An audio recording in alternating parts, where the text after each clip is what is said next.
All right, our objective here is going to be to establish essentially an awning, right? So the awning above it, we're not going to make it fully parametric yet. We'll deal with that in the next class. But we have a couple of options. And now we're getting to a point where we need to consider a little more than just let's put a line in or put a surface in.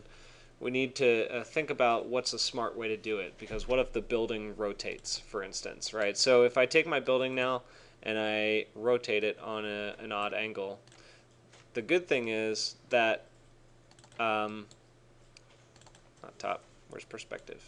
There it is. Oh, that's right, I had a layer turned off, my bad. You have to, that's a good point. The layer was turned off, so when I rotated it, it didn't all rotate together. So let's do that real quick here, and I'm just going to pull it on an oblique angle. It'll recalibrate so that the mapping, because we use the surface normal, the mapping now is going to be properly associated with that new angle. There you go. And you see now that it's like that right there. So now we're on a little bit of an oblique angle here, or irregular angle, I guess you could say, and we have a sort of a top point here that we can connect to. So do we want to use a line and extrude the line and then extrude the surface that that extrusion creates? I know it's confusing. It's crazy. It's totally crazy.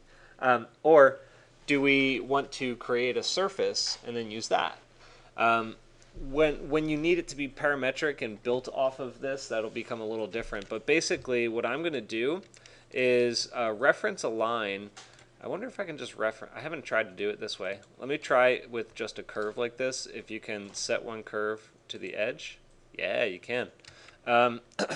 Usually I draw a new line. But anyway, so you select the polysurface edge as the reference edge, and it lives directly on the model that you created. Does that make sense? Did I confuse you all? So I think if I Control-Shift-Click, get back out here, Control-Shift-Click, if I pull that edge down, then obviously the edge in Grasshopper moves down as well. All right, so that said, now we're working completely adjacent to the definition we built before. It's just sort of on the side, not connected right now. The one place I will connect it is when I go to curve.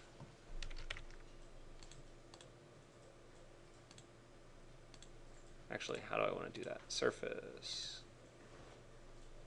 Yeah, there we go. So when I go to extrude the curve into a surface, I basically just use the extrude command because it works for curves and surfaces.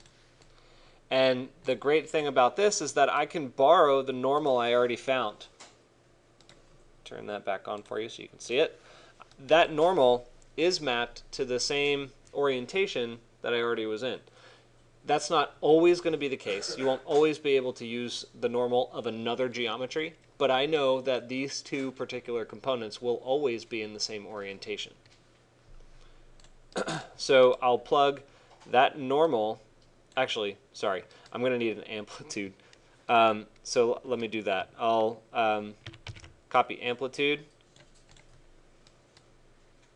And the normal came in just fine, but I'm going to need to give it a slider. And now this slider is in feet. I don't necessarily have to bring it down to inches. I can say anywhere from 0 to starting from like 3.5 to 10 feet. Plug that into A. Plug the C into B. And I'm going to plug the vector in, but you'll see that it's got a bit of an error. Actually, why isn't it extruding?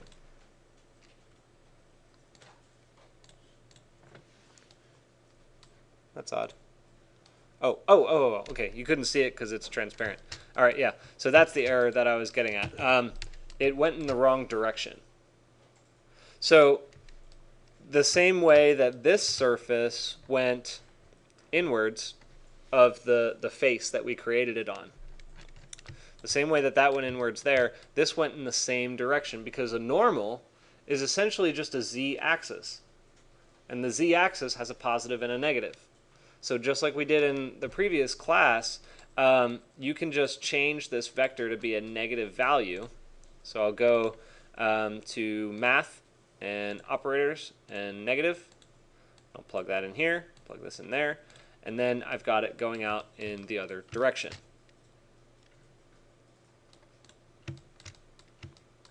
Questions so far? All right, let me group these up for you so that you know where they come from.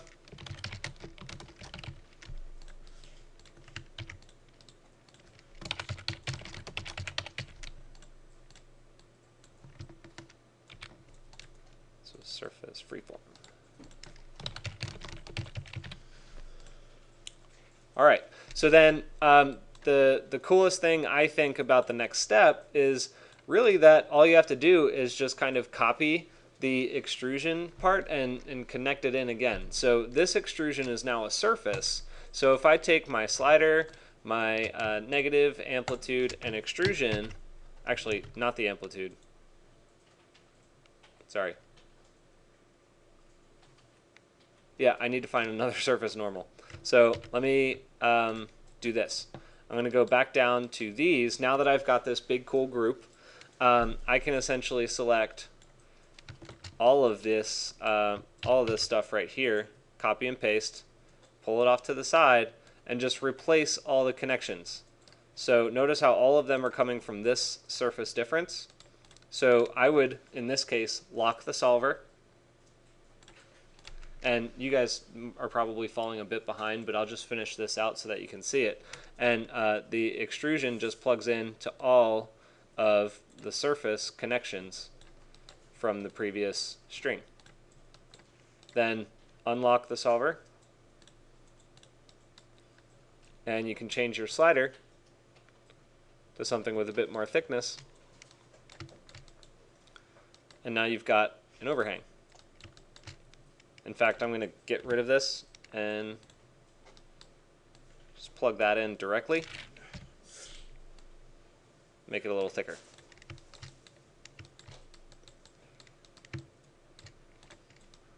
Okay, so this was step 1, and this was step 2.